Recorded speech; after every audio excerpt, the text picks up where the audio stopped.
This video is about concept called middleware in ASP.NET Core.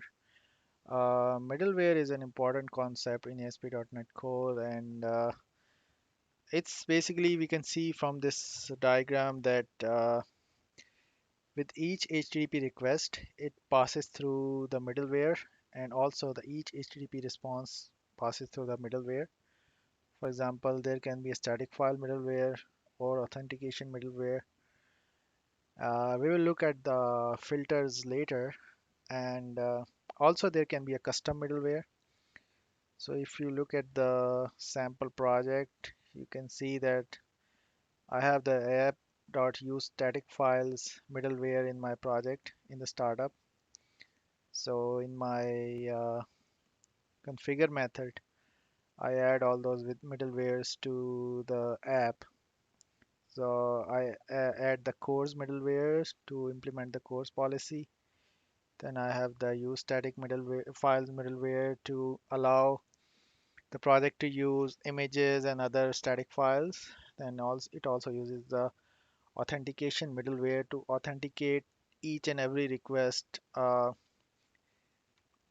also we have the custom middleware here. So so basically we can define our own custom middleware.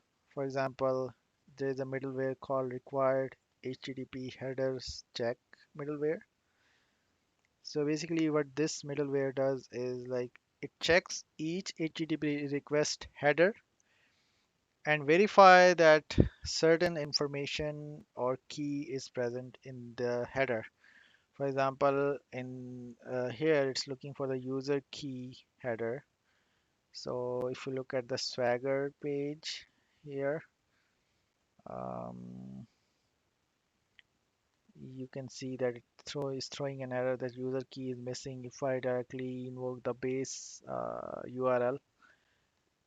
But if I pass the user key, then I don't get the user key is missing error, but it throws a different error which is related to the authentication.